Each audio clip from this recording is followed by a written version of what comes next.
Magandang araw mga kaibigan. Pag-usapan natin ngayon ang tungkol pa rin sa rice crisis sa ating bansa. Na kung saan dalawang cabinet secretaries ang umamin sa kapalpakan ng PBBM administration in terms of one aspect of governance. Mamaya ko na lang i-discuss. Saan na failure o palpak. Sino itong dalawang cabinet secretaries na ito? Okay. So, dito sa Philippine Star News, title is, Government to Review Price Caps After 2 Weeks. Tungkol sa presyo ng bigas. Kalagay dito, si DTI Secretary Pascual, inamin niya na yung price cap ng bigas para ma-address yung problema ng smuggling and hoarding na na-failure ang gobyerno sa pag-stop. Ganon din si Budget Secretary Pangandaman. Sabi niya, unfortunately, there are manipulators, hoarders, smugglers na nagsasamantala at sila ang dahilan bakit tumaas ang presyo ng bigas. So, bakit yung sinabing failure?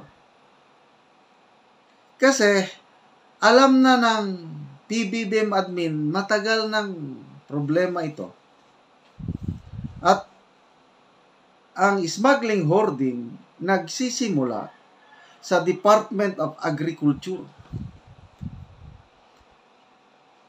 Pag magaling ang ating Secretary of Agriculture, of course, suportahan ng Bureau of Customs, ang smuggling and hoarding hindi mag-flourish o hindi magtatagal sa bansang ito.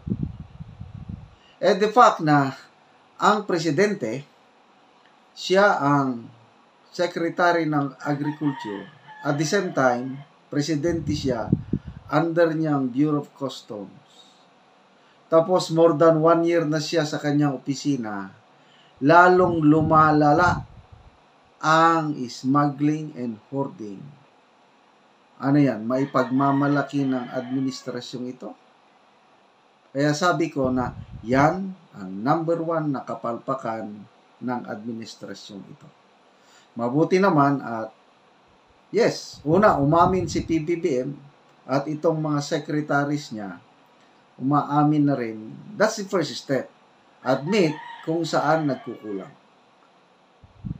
So, again, sisingilin na naman natin ang presidente. Next time kasi, ang presidente, wag na lang magbitiw ng mga motherhood statements na hindi naman niya hindi niya mabackupan ng concrete action.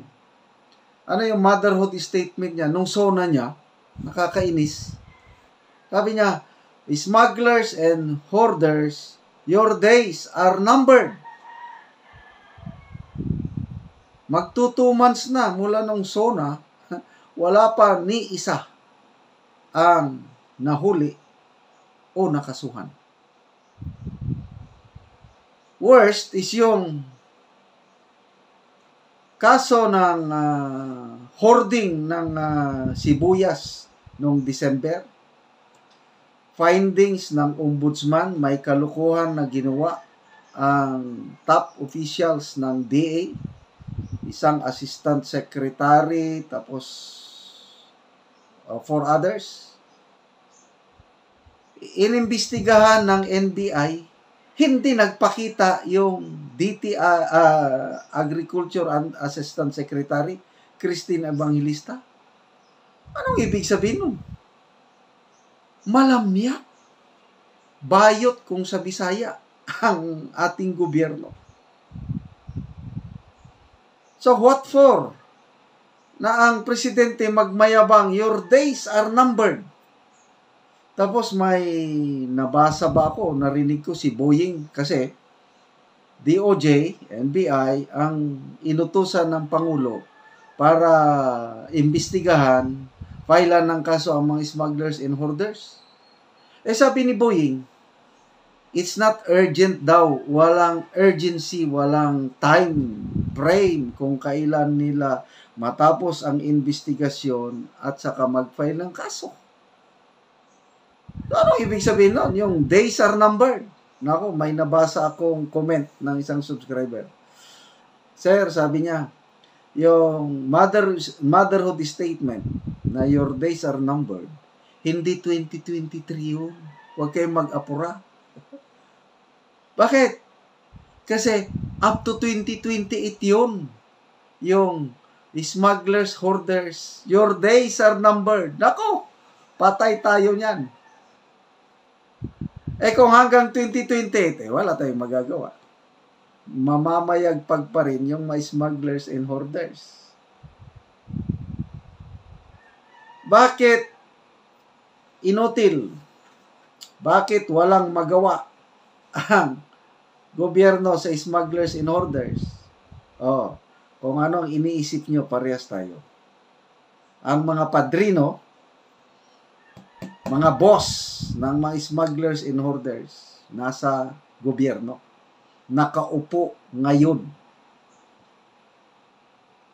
Kaya talagang failure itong administrasyong ito sa pagsugpo ng smugglers and hoarders. Okay? So, punta na tayo sa itong price cap na ito. After 2 weeks, i-review na daw. Okay, so September 5, nagsimula 5, 6, 7, 8, 9, 10, 11. Diba? 11 na ngayon. So, naka 1 week na. Another week, i-review.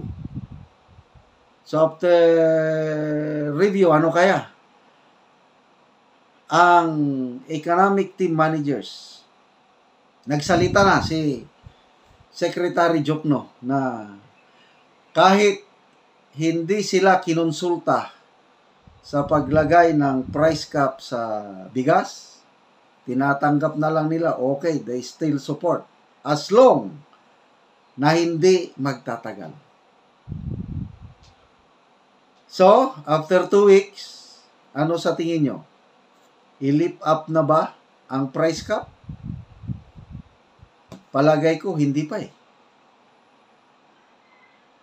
Kasi, ang ini-expect ng gobyerno na dadami ang supply kung mag-ani na. Ang anihan, last week pa ng September. At ang full blast na anihan, first week ng October. Kaya, tingin ko, tatagal pa ito ng 1 month bago i-lift kung talagang i-lift na. So, okay. Kung tatagal ng 1 month, ang makikinabang yung mga nasa laylayan. Dahil tuloy-tuloy makakabili sila ng 41 or 45 na presyo ng bigas. But ang kawawa, ang mga retailers, ang mga farmers. So, ang retailers, yan, may nakatanggap na ng ayuda, 15,000. One-time giving yun. Kailang, ang lugi naman ng mga retailers, aabot ng 40,000 per week. Kaya, ang daming nagsasakripisyo. Ang mga farmers naman, sila ang number 1 na biktima kasi ang presyo ng palay nila na dating 32, ngayon lower than 24 pesos na. Kaya, grabing pahirap sa bansa itong nangyayari. So, bakit tayo nagkakaganito? I don't know. Sa ating leader, nasa mga leaders yan eh. Kung ang mga leaders natin walang malasakit, inuuna ang bulsa bago ang bayan, kaya nagkakaganito tayo. Yung napasukan tayo ng mga sindikato sa gobyerno. Ulitin ko, as far as the president is concerned, dahil tatak Marcos yan, I still believe like father, like son, kailang kulang siya ng political will to say no. Yung nakapasok sa palibot niya, nagkakaroon siya ng bad influence. Sana mapatalsik na niya ang mga bad influence sa kanyang gobyerno para hindi na magtagal itong mga krisis na nangyayari sa ating bansa.